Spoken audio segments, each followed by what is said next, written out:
Hello. My name is Modester Lin, a Director of Administration at Liberty Sparks Kenya.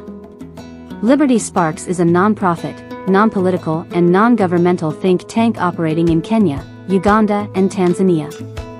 Liberty Sparks' mission is to improve and promote individual understanding on economic, social and political liberty. Our webinar this month covered the issues around war and peace. Violence has adverse implications for the broader economy, both in the short and long term, and imposes substantial economic costs on society. What is the basis for understanding the economic benefits resulting from improvements in peace? In this episode, we explore the security services and prevention-oriented costs, armed conflict-related costs, and consequential costs of interpersonal violence. Mustapha will respond to major questions such as: what are the implications of continued increases in military expenditure and political conflicts across Africa? What is the framework for championing peaceful coexistence on the community level within Africa towards better economic development? Is peace just the absence of conflict? And what are the attitudes, structures, and institutions that underpin and sustain peaceful societies? Our guest today is Mr. John Mustapha Qutiot from South Sudan, born in Western Equatoria State Yambayo, South Sudan. He is the Executive Director/Co-founder of Students' Organization for Liberty and Entrepreneurship, a think tank registered in Western Equatoria State with the aim of fostering a free, peaceful, and prosperous society in South Sudan. He won the 2019 Africa Shark Tank Think Tank Award by Atlas Network for pitching an entrepreneurial idea on the right of South Sudanese women to own property. He has worked in several civil society organizations, national and international organizations such as Cord Aid, Africa Educational Trust, and Star Trust Organization respectively at different capacities. He also served as a local coordinator for Students for Liberty and a campus coordinator for Foundation for Economic Education. Furthermore, he is currently a steering committee member for the American Institute for Economic Research, Bastiat Society, chapter in South Sudan. Welcome, Mustapha. Please go ahead. Thank you, everyone, and also thanks to Sparks for giving me this opportunity to discuss the issues regarding war and peace. And these are issues that are in minds of everyone, and everyone wants to know the effect of war and also how peace is a good news to all of us. Talking on issues to do with war doesn't make me an expert in war, regardless of the fact that I've grown in war and I'm now mature also in war, doesn't make me an expert in doing that. But the fact that I've grown in war, born in war, and now growing in war gives me enough experience to share with the rest of the world how bad war is and why we should be able to embrace peace for human flourishing. Just like most of our African young people today, we have been grown in a circle of war, and we have never realized peace in our lives. So in this era of our time, we experience war directly or indirectly. It might be happening in our own countries or also in the neighboring countries. Despite the fact of wherever it is happening, it directly or also indirectly affects our lives also. I would like to talk a little bit about the issue of war, why the effect of it, and what triggers war, and what happens in the post-conflict situation. This is I will base my experience on the conflict that has happened in South Sudan and also in some of the neighboring countries and my experience as well. Definitely when the issue of war is a bad news, but in most cases, most of our African countries, when they get into war, they try to justify their position, that it's the best thing to do, and they think that war is the first result, not the last result. And when they get into conflict or into war, they try to justify themselves with some ideologies, because getting into war, it doesn't just happen by itself. There are policies and there are ideologies that drive people into war. Because without these policies and without these ideologies that are to be that brainwash out the youth, no one will get into war. But because of these policies that our leaders put in place and also the ideologies that they promote, definitely gives a very good ground for war to happen in our countries. And when these wars happen, they justify themselves by saying they are liberating their own citizens.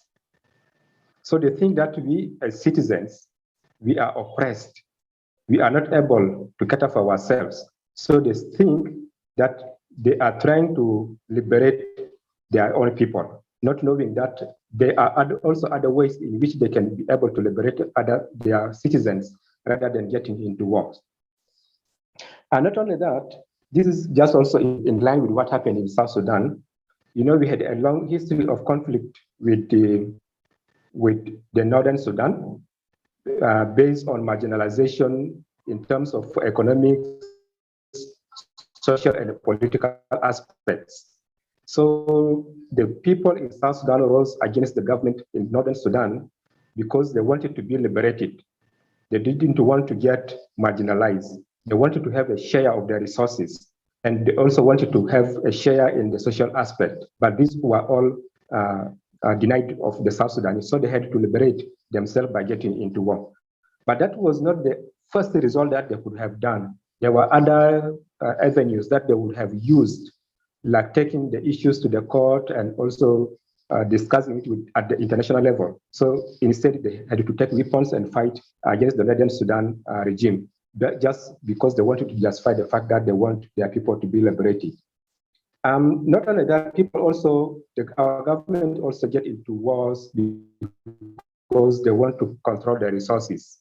You see, in African countries, most also as elsewhere, when you see the rich countries with minerals, the natural resources, each country in Africa that has more natural resources are prone to war. Take an example of Congo. Congo is rich in minerals, and what's happening in Congo? At least these days, it's a bit stabilized. But those days when people were exploiting their resources, so they had the chance to get into war because they wanted to control and the same issues that happened in South Sudan, which is also happening currently. You know, we have tapped since the beginning of the world. So the fact that we have our eyes have opened and we have realized that there are various natural resources that we can use for our gain. Okay, our government also get into conflict, or they want to make sure that they control the national gain. So because of this, they get in. Part of the government is also that the government want to get into war because they want to promote their coercive nature of the ruling. You know, government by its nature rules by force, and they want everyone to abide by what they are saying. So without getting into war, no one will agree to do what the government really wants to do it. So government also tries to do what to invade other countries or other parts of the country. So you see, like an example of you know, the issues to do with the Libya. You know, the war in Libya. We can see that the issues was when the Americans got into Libya with the aim of trying to help the people of Libya from the rule of the president who was by then there. So it was an issue like they were trying to invade the other country. The government also tried to invade other countries so that they can have control over the weak countries. So, like, take an example of South Sudan and Uganda. You know, when there was conflict in South Sudan in 2013, the government of Uganda intervened by sending some soldiers into South Sudan to fight alongside the government of South Sudan. So this was like, they thought that the government of South Sudan is weak, and for them to extend their control over South Sudan, so they had to intervene militarily to support the regime in South Sudan. So this is like creating a bilateral agreement in order to join together and fight against a regime. So this is one way in which people fight and then bring in the catastrophe upon people. While doing this, what happens? what's the effect on the citizens? It's a common saying that when two lions fight or when elephants fight, is the grass that suffers. Definitely when there's conflict, when there is war in any country, it's the citizens who suffer the most. And when they suffer or when there's conflict, you will see that there is lawlessness. The laws of the country will not be administered correctly because the institutions that upholds the rule of law are weakened by the conflict. And even those people who are heading those institutions are appointed by people who wanted them to be there on their favor. So definitely that's why we don't really encourage the issues of war in any parts of the country. Also, what you realize is when there's conflict, there's high taxation because most of the resources of the country are diverted towards the security issues. You know, the government would use a lot of money in security sector than for the development issues because they want to have upper hand in whatever they are doing. So that's why you see in countries which are having a lot of conflict, the taxation is very high because the government want to make sure that they get a lot of money such that they are able to finance the war that they have embarked on. Also, when there's conflict, there is no accountability. You know, you cannot hold the government accountable of what they are doing, the atrocities that they have committed against their people, whatever they are doing, the resources that they are misusing. So there's no accountability simply because there are no institutions that are able to hold them accountable. Even when there's conflict, after the conflict, no one holds the winner accountable. In most cases, it is the losers who are held accountable or who are taken to court. Like take an example of the good example in Rwanda. You know, after the conflict in Rwanda, so the people who are able to be persecuted were the small fish. And we really take an example of Rwanda where they use the Gacaca court. So the Gacaca court was established in order to provide accountability for the losses that had happened during the war. And that's an example that we need to really to embrace in Africa or also elsewhere, that whenever there is war, there must be an accountability for the loss of lives and the resources that have been experienced during the conflict. It's an issue here in South Sudan, definitely.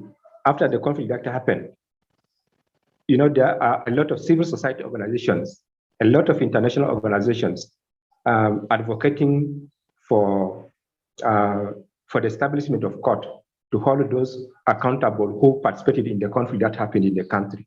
But for it to be established is becoming now a tug of war. So they are saying you cannot establish a court to try those people who got involved in the war when there's no peace. So it's better you wait first for the peace to happen, then now we can be able now to establish the court. And also other people are saying it's better first to establish the court such that those who are tried can be taken, can be punished for the crimes that they did, so that we can have peace in South Sudan. So it's now a debate that's happening.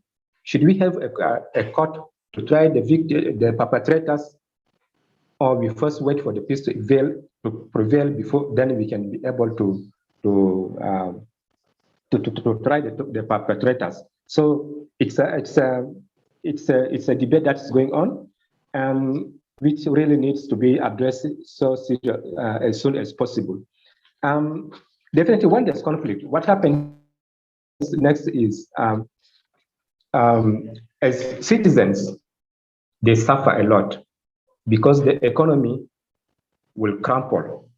The economy will not move forward when there is war, because those resources that could be used for the development of the economy are all diverted to conflict, to sponsoring wars in our countries. So it's good for us to ensure that there is no war, so that the resources can be used appropriately for the betterment of the society, and that everyone can be able to benefit from the resources of the country, rather than only using it for personal gains by the politicians. Just like what I said, we who have grown in conflict areas have realized that conflict or war is not good. Because when there is war, there are a lot of killings. You see innocent people being killed, slaughtered, and people go hungry for days without anything to eat, without anything to sleep under. They sleep in open places. They run up and down. Women are suffering. Children are suffering. People are dying. So the experience of war is very bad. And you know, when you are exposed to such situations, at the end of the day, what happens is you get traumatized. When you go and sleep and you remember the bad things that you went through during the war, at times you get traumatized and you get stressed. So it's bad for our psychology. And also when there is conflict, as just I said, the resources are misused. Just take an example of the current situation in South Sudan. Wherever there is war, you see the resources being looted out of the country, and you don't know who is benefiting out of it. In the area where I live, we had hectares of teak trees that were plantation of teak trees. All what happened during the conflict was all these teak trees were logged. So you could see trucks moving away with these trees, with these logs, and you don't know who is benefiting. The citizens themselves, they don't have access to the income from it. So it becomes a problem. You see people are being raped. There is gender-based violence happening. So it becomes really an issue. A lot of issues that have been happening when there is conflict. So because of this, we would really advocate for peace as young people. It's time for us to wake up and say no to war and say yes to peace. War. Sorry Yes? to disrupt your train of thought. I just wanted to add something to your explanations about gender-based violence. So just to ask a question on that issue. So the fact that you mentioned that war is an excuse to liberate citizens, and ironically, we are also libertarians here. So what I'm wondering is, how is it that in the excuse of libertarization, does now the violence aspect come in? Because now you find there's a fact whereby we're talking about women having gender-based violence, the youths actually having the attitude of killing. But at the end of the day, we're also trying to libertarize the citizens as well. So how, and someone actually asked this question, how do we actually put these together in a way that we foster peace for the communities, but at the same time we allow that citizens that need to be libertarized actually get what they need without actually ending up to war and without actually hurting these masses as well? So as a libertarian, from a libertarian perspective, how do we champion peace, but at the same time champion for this liberty aspect of these citizens? Because sometimes maybe the citizens actually have a reason for not wanting to be part of a country, like the case of Sudan and South Sudan. But did it have to always go to war? Is there a way for championing peace and still getting the end goal for this? Thank you for the question. Just as I said at the beginning, that most of our African leaders, they look at war as the first result, not the last result. In the way that there are situations that we can address without going to war. And if we are at all to get into war, to avoid the issue of gender-based violence, it depends on the ideology. Like take an example of South Sudan. The idea that we had was to liberate the country from the northern regime, the oppression from the north. And the conflict, getting into war was not the last resort. What we would have done is... John Mustapha, can you hear me? As libertarians, there are three ways in which we can make sure that there is peace and prosperity. One is we need people to be free to do the right thing. When someone wants to do the right thing, give them the opportunity to do it. The moment that you say no to someone who wants to do the right thing, the person will get angry. The person will not be happy. And when the person is not happy, what happens? He or she may take arms against the person who said no. But if you say yes to the right thing that this person wanted to do, what will happen? The person will be at peace. And when someone is at peace, definitely there is going to be development. So this aspect, this series of ideology is what is missing. Definitely what normal happens is you see people want to do the right things and they are being denied of. When you deny someone from doing the right thing, what happens next? The person will never embrace peace. But for us as libertarians, it's high time for us to embrace the principles of liberty. That don't revenge, that means don't fight someone because they have done you wrong. Encourage limited government, because when the government is limited, their resources can be used for the betterment of the citizens. And when citizens get their dues, they are able now to use those resources for their own good. So we should be able to promote these issues of free trade, give chance to citizens to do their own businesses. Don't bring in some roadblocks that will hinder them from doing their own businesses. Allow the entrepreneurs to put their ideas into action. So by doing this, by opening all these avenues, there can be peace. But the moment that we block these avenues, definitely we are going to realize a lot of conflicts happening in our countries and we will always be in problem. So these are things that I think as libertarians we should embrace so that we can have peace in our own countries. And I do agree with you, because you find a situation whereby most of the times war arises from need basis. So you find, as you've said, someone was told no, entrepreneurs were told no to investment, or people are not able to get basic needs, and that's the conflict always rise up to war.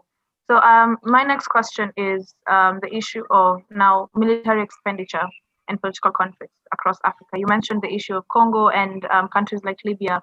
So what are the implications of continued increases in military expenditure and political conflicts across Africa, especially from an economic point of view? So how the amount of money or time or resources that we actually invest into war and stuff like that, what are the implications of this as we continue to actually fund wars in different countries? So what implications are we looking at in Africa? Thank you for this question. Just this week, we were discussing with some of my friends. If we look at the graph of those African countries that are in war, when you look at the graph for security expenditure is very high, while the graph for the development is very low at the bottom, which means if the government or if people are spending more resources on wars, definitely these resources, citizens are being denied their resources. The resources. If citizens are being denied the access to these resources, definitely there is going to be poverty, because this is what they could have used to improve their lives. The fact now that it has been diverted for political interests, definitely there is going to be a problem in most of our African countries, because there is going to be poverty. There's going to be issues to do with the youth getting involved in criminal activities, because they don't have anything, because these resources would have created employment for the youth. Then these resources would have helped someone to engage in productive activities. But now if these resources are all being diverted from, there's nowhere that they will get employment. And when they don't get employment, there is no source of income for their livelihood. So if there is nothing that they can depend on for their livelihood, then what do you expect them to do? The only thing that for them to do is only engage in criminal activities that can give them, can put a bread on table for them. And this is an example of what is happening in South Sudan, where the youth were so desperate. People don't have income, no source of stable employment. So they are idle, they are poor. So if someone comes to you and say, go and do such a criminal activities, then I will pay you this amount of money, which you have never seen in your life. What will you do? You will definitely go and do the wrong thing because you wanted the money. And why do you want the money? You want the money to survive.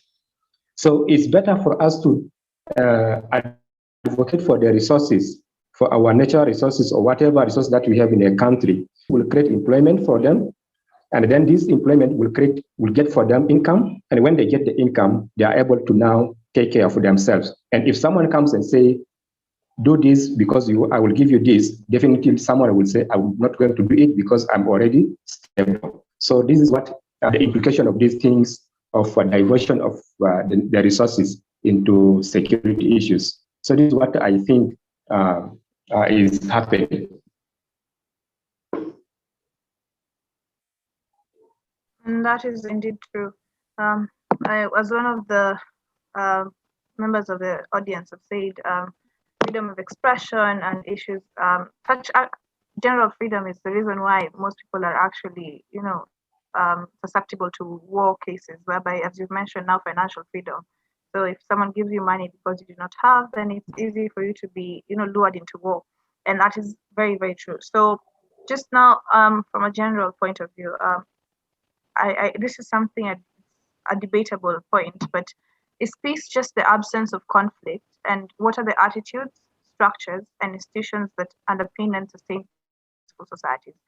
You mentioned this at the beginning at some point about policies and government freedoms, but now is peace just the absence of conflict, or actually is peace like actually a state that someone can, a country or people can actually be in?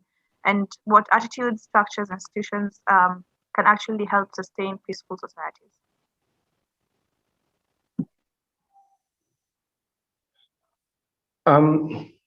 This is a very interesting question that we really need to debate.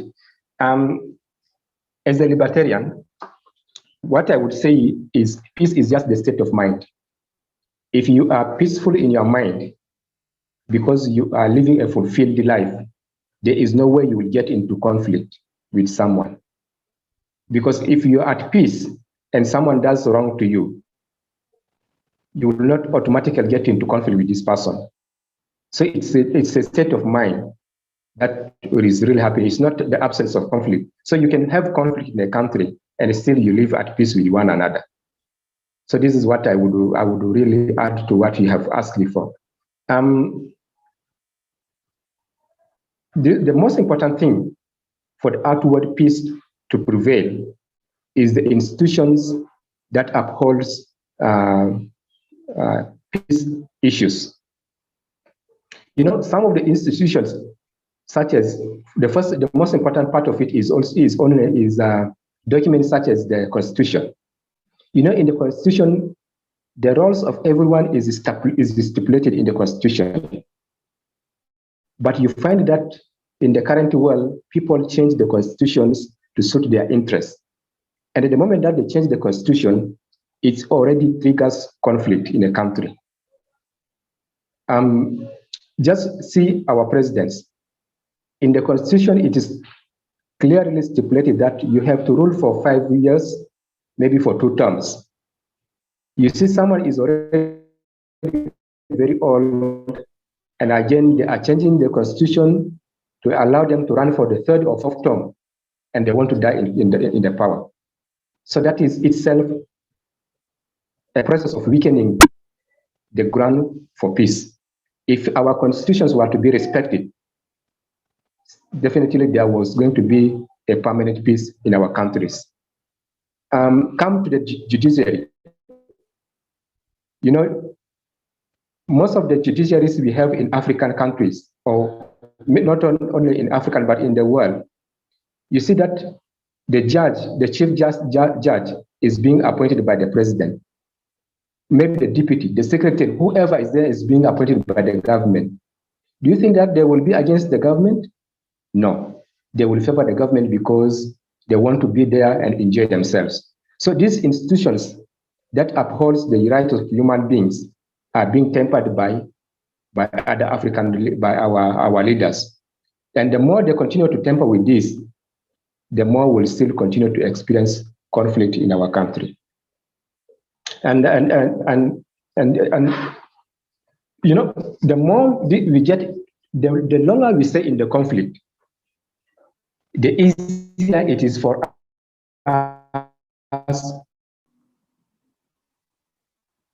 Okay, sadly, technical issues are common. So he's been mentioning about just how much governments actually have power in terms of the constitution to actually amend things to their favor, and that's part of the reason why, despite all that we do at times, we can't avoid conflict because they create the conflict themselves. And um, I can give you a case example from my end. Actually, I was listening to Mr. John talk about that, and I actually couldn't help but resonate with that. In Kenya right now, we have the BBI initiative, and it's such a hot topic coming up right now. And we have two different sides of opinion about the same, whereby it's like Building Bridges initiative, whereby they are trying to create changes to the constitution, while most citizens are actually looking into the document and seeing that there are some actually constitutionally not right to that. And yeah, Mr. John is back, and I think that is something that we have to actually talk about, just how much the constitution is, how independent is the constitution, and how much can actually this lead to wars. This is constitution is supposed to lead how governments function, how people function, but then if it's instrument that can be used against the same people it's supposed to protect, then how favorable is it? John, welcome back. Now we can put a face. Welcome. Yes, you can continue. We can't hear you. You're still muted. Sorry. Yeah. Okay. Yeah. The point I was mentioning is about our attitude in conflict. I was saying the longer you stay in conflict, the easier it's for you to adopt conflict as part of your life. And I was giving some examples of some communities in South Sudan that were not hostile when there was no conflict. But because of the conflict, the 21 years of conflict that they have lived in, and which they are still living in, they have started becoming hostile. So this is why I was saying it's high time for us now to advocate for peace, such that there are many people who have not yet adopted living in a conflict with one another. We can save them from getting into conflict and living in conflict. So this is what we have to do as libertarians. And one thing that I wanted to share just with you is, this issue of liberation, or this issue of liberal ideas that are very good for promoting peaceful society, in some places are looked against as political instruments to destabilize the country, which is not the issue. Take my case, when I was working for Student for Liberty as campus coordinator, and after the finishing of my program in Kenya, and I came back to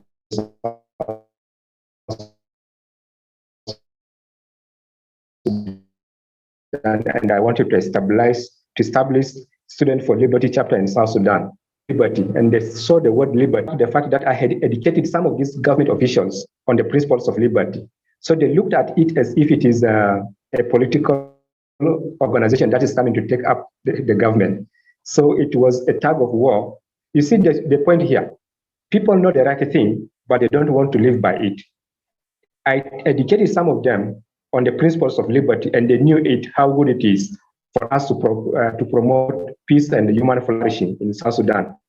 But because just of the word liberty, it blocked their mind because of the attitude that they have grown up in. So the attitude that they grew up in was, they misunderstood was, this is something that I was really fascinated again about, because if you really know what liberation is, and now we are talking about the principles of liberation here, and now you are denying someone to get to promote it, then what were you promoting? So it becomes now a problem. So this is what I'm saying, that we have to be able to educate our people so that they can change their mind from the minds of war into the minds of peace. we change them from the minds of war into the minds of development.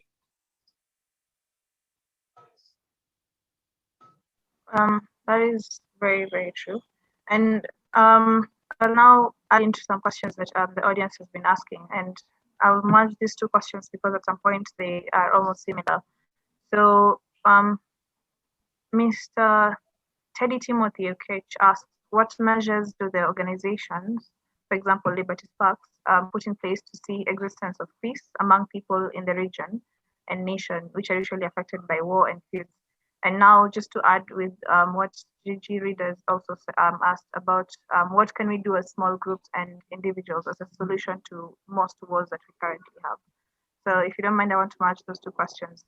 What as organizations now, for example, Liberty Sparks and also as Soul also have, you have in Uganda, in South Sudan, how can we actually promote peace among the regions, the nations that we have, and also as small groups and individuals, not just the organizations that we have? This is very important for us to discuss at this point. What we can do to promote peace as libertarians is, one, what we are doing as institutions, like Liberty Sparks, like Allied in Uganda, Students for Liberty, wherever they are, and Soul in South Sudan. There are three things which I believe are very important. If we are able to realize peace in our region. One is we must be able to educate the community on the benefits of peace. Learning is very important. Education is very important. If you don't educate someone, they will not support your ideas. You know, this conflict that we have, someone somewhere sat one day and mobilized people and sold his ideas to them, and they embrace it. That's why people follow the warmongers. As libertarians, as organizations that support liberty, the first important thing that we need to do is we have to educate our citizens. We have to educate the youth on the importance of peace.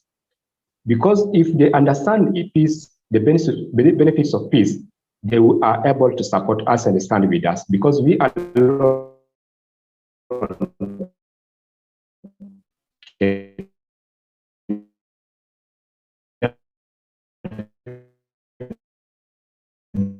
much. But the more we educate people, they will join us and it will move forward. That's one point. Whatever I'm doing in South Sudan, Liberty Sparks is doing in Tanzania, like whatever each one is doing, let's all talk about it. Let's amplify it. Let's talk about it louder and clear so that everyone can hear. You see? So if I'm doing something and no one is supporting me, so which power will I have? But if I do something small here and everyone around the world knows about it, this will promote us to get into peace. Now, the last thing that I think is can promote peace, which we should do as organizations, is we should be able to be organized. We need to form peace groups. We need to form groups that support the ideas of liberty, the ideas of peace. Because without forming groups, without being organized, you know, government is an organized entity of criminals. Sorry to say that. You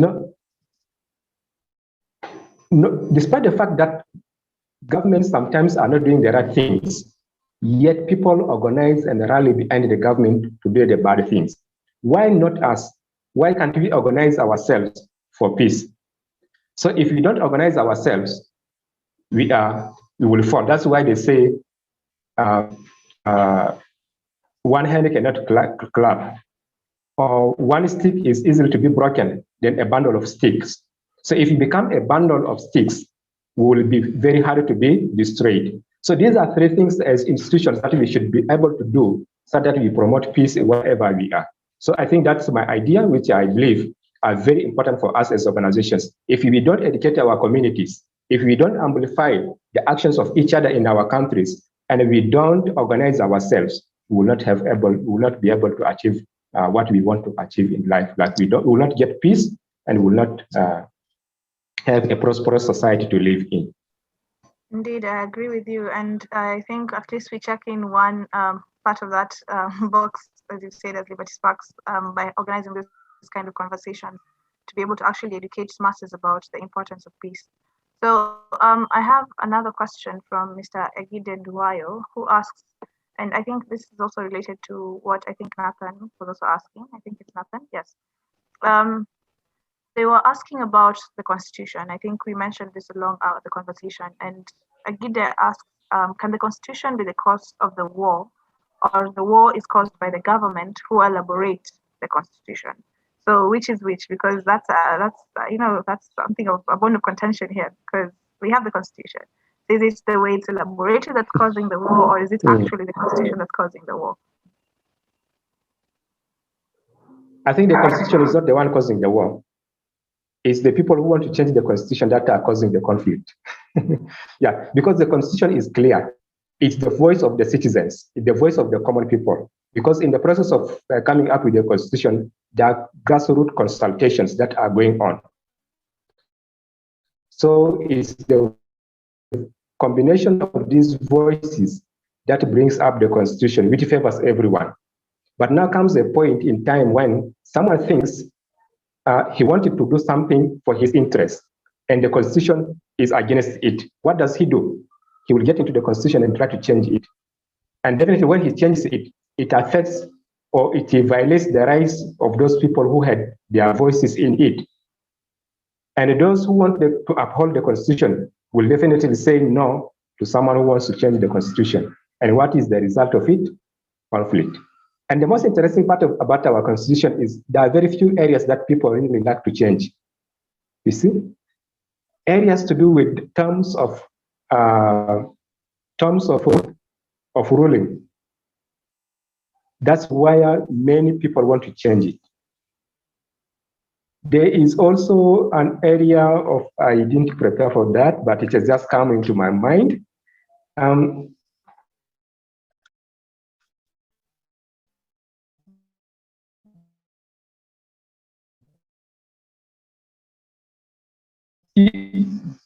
You can, for you are an African, you know those areas that are, so not every part that you see, you hear here, that is, you see, that's very common. The attempt to the Constitution does not bring in conflict.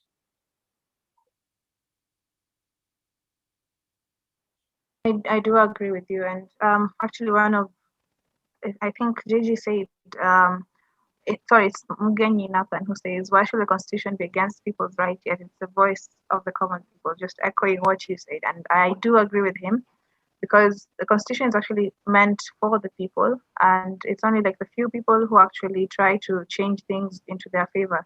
And that brings me to next question. Oh my God, I love the questions around the chat box today. So Mr. Benjamin is asking, is multi-political party system in Africa states partially the cause? And I think this is a question that actually something I think I should have asked also, because you mentioned about how different groups have peace.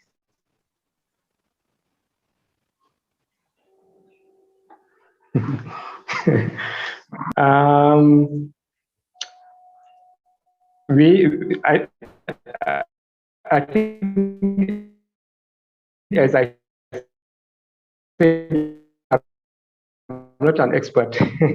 Depending on who you interpret it and how it's in. I have also been contemplating on, in most of the times when we get issues. Now, look here.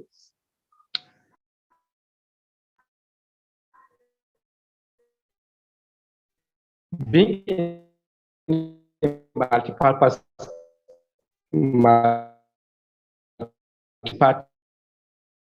system, is there any for being in the, and the rights of the citizens are not upheld?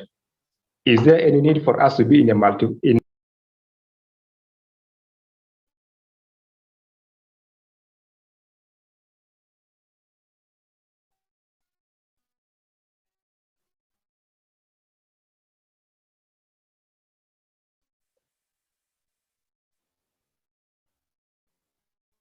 Okay. The type of matter, what matters for me is, does it uphold the rights of human beings?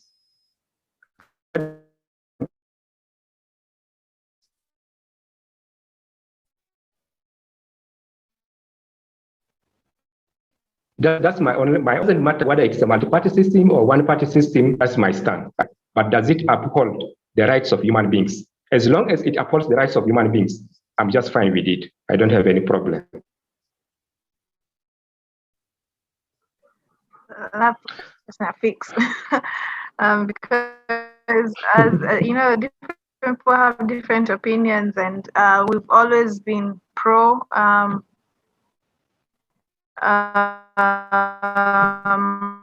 multi-party systems, but then now looking at it from the perspective of, if actually the government was doing its work well, we wouldn't have people actually being against it and forming other parties. But that's something to actually consider and think deeply about the same in the chat box. We can always learn from each other. So if you have any questions, any more questions, you can feel free to always put in the chat box also. And I wish to the, so far we've talked about the issues of economic drift as well, but then now I want to take us back to something that we didn't really discuss as much, the issue of resources. So we've mentioned Libya, we've mentioned Congo, we've mentioned even South Sudan. So most of the times you find that we can actually see that where there's plenty of resources, there is conflict, there is war. So actually, from your perspective, how do you think we can be able to actually solve this in Africa? Because it's been an issue for us in a lot of cases. You cannot find resources without preparing for war, per se, if I could say. So how do we actually go around this, I would say?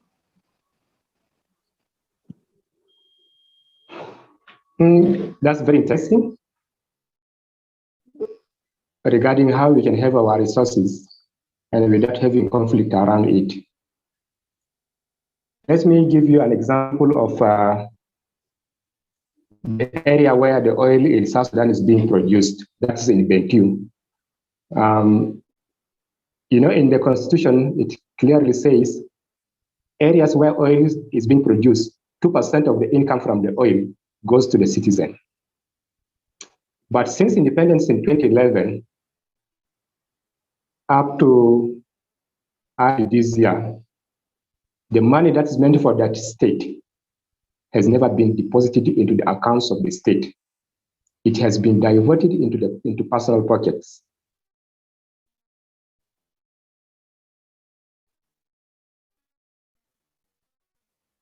That's an example. What do you think about it? Now, look at the resources in Africa, these plentiful resources that we have. Where are they going? And if we are collecting them, are we using them for the right resource, for the right reasons? Who are benefiting more from those resources? If someone somewhere else is benefiting more from those resources, people will raise up and take arms to fight for their resources. In the beginning of my speech, I talked about the teak plantation in my area. This teak plantation was planted in 1950s, and this teak has grown to its fullness. But just in the last 3 to 4 years, this teak plantation has just disappeared into the thin air. No one knows who has benefited out of it. And what do you think the citizens will be thinking about? If our resources are not being used the right way for the benefits of the common person, there will always be conflict. But if we are able to distribute these resources equitably among us, our people, we will enjoy the benefits of peace. The funny thing with us Africans is we continue shouting and saying, this is our resources, our resource, our resources. But these resources, we have never put them into the proper use. Just see, a very oil-producing country still buys fuel that comes from outside. And yet you have abundant petroleum under the ground. We ourselves have problems. That's my problem with us Africans. Why don't we get into the fields where we are able to utilize these resources properly? If we have a lot of, say, petroleums in our own country, why don't we use it, process it locally, and make it cheap for the common person, rather than exporting this crude oil outside the country? We also have our problems. Let's utilize these resources locally and distribute it equally, not equally, equitably amongst our citizens. Let no one have a lion's share out of the resources. Definitely, we know there are people who will have lion shares. Yes, that will always be there, but let them not over-consume it from most of the people. And that's why we say, that's why really I like these ideas of liberty. You see, you don't take more than what you deserve. If you are a president, we know you had aid of the state. Take the little that a president deserves and leave the rest to what a common person deserves. But if you take what belongs to the common person and you add it to yours, that's a problem already that we are experiencing in our African countries. In most cases, people blame the Western countries and say they are the ones confusing our leaders so that they can collect those resources and take it to their own countries, which I don't really support. If we can take an example of Libya, during the regime of Gaddafi, people look at Gaddafi as a bad person, but for me, he was my hero. Gaddafi used the local resources in Libya to develop his own country. Libya was developed. He used the resources to develop Libya. Even a new baby born was able to have a salary against his name from the resources. And there was total peace in Libya. But someone somewhere was envy. Then they killed Gaddafi. See what's happening in Libya. Is there peace now in Libya? There's no peace. So if we can take an example of Gaddafi, of what he was doing with the resources, using it for the benefit of the common person, I think we will have a peaceful society to live in. But the moment that we use those resources for our personal gains, definitely we will have conflict in our own countries. Thank you so much, Mr. John, and this has been very enlightening. So I just have one last question before we wrap up. This is now based on recommendations. So you have enlightened us about around a lot of issues considering peace and war, especially in Africa. And now I just wanted to know what kind of media or books do you read that you'd recommend to us, especially from a local point of view in terms of South Sudan, and also now general, any books that you read that you'd like to recommend to us to also further our education on the subject. There's one book that is always by my side. If not one, there are two. And when I say by my side, it's also here by my side. You can see there are two books when I learned about these ideas of liberty. In way back, I underwent a vigorous training. These trainings gave me the ground for who I am today. And after the training, I had access to several libertarian books. And out of those books, I fell in love with three books. One is Why Liberty?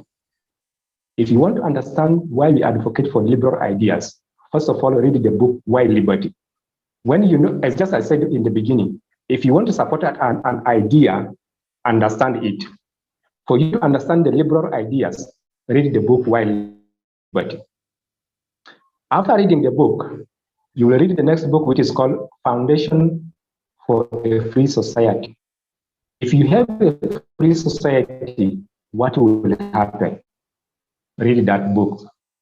Definitely, when we are talking about the issues of peace and war, that's where you will get why should we advocate for a free society.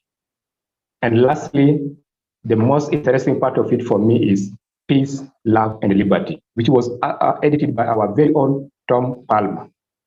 This book for me in South Sudan is the best book that resonates with what is happening in my own country. You know, if we don't have peace, we will not have love. And when we don't have love, there's no liberty. But for me, I take it the other way around. In my case in South Sudan, we need all these three things, but one thing is missing, that's prosperity. For us in South Sudan, we say liberty, peace, and prosperity. Because when there's liberty, there's peace. And when there's peace, there's freedom, there's prosperity. So this book is very dear to my heart. And I will recommend it for everyone to read. And also the other two books that I have mentioned. Thank you. Thank you very, very much for the book recommendations. Our director has sent a link for us to actually access the books that Mr. John has also mentioned. Also, we also have our own library on the Liberty Sparks website, so feel free to also explore such areas and such books, because as Mr. Mustapha mentioned, it is by education that we actually grow our ways of solving such issues, including peace or war. And this is me wrapping up. This has been a very, very enlightening conversation. Thank you, Mr. John Mustapha, for taking your time. And also, despite all the technical hitches, being actually able to insert knowledge into the audience and being able to actually be engaging and, for actually taking your time generally for us. And we really, really appreciate. And we hope that going forward, we are able to actually put into consideration what you have told us and practice everything that you've mentioned today, so that we can, going forward, we can have a future full of peace and not just war, and having citizens of nations actually being prosperous, as you mentioned, in liberty, actually. So thank you very much. And we hope to actually have more engagements and more conversations such as this in future. So this is not the end of this conversation. For those who are asking about the recording, we have the Facebook Live. So follow us on Facebook, Liberty Sparks, and you'll be able to find this live still there. We'll also have the recording posted on our YouTube in the coming week. So stay vigilant with that as well. And if you have any questions, please feel free to also engage with our social medias, that is Facebook, Instagram, both, and Twitter as well. All of them are at Liberty Sparks. And yes, this conversation is not over. We have so many other webinars coming up, and we have so many other conversations. We try as much as possible to also engage our audience in terms of knowledge, in terms of education. And this is a space for all of us to be able to learn, grow, and also teach other people in within our vicinity, within our countries, within our neighborhood, and societies in general. So once again, thank you, Mr. John Mustapha, for taking your time. And thank you to our participants for the lovely, lovely conversations that we've been having on the chat box, the questions. Yeah, they were very, very good questions. I could say that you guys were very invested in what we were talking about today. So that really feels good to see. And yes, thank you very much for taking your time to be with us today. And it has been a very good engagement session. So from me and from Liberty Sparks, and also Solly, we would like to wish you a very good evening. And yes, go forth and spread liberty to the rest of the people. Have a good evening.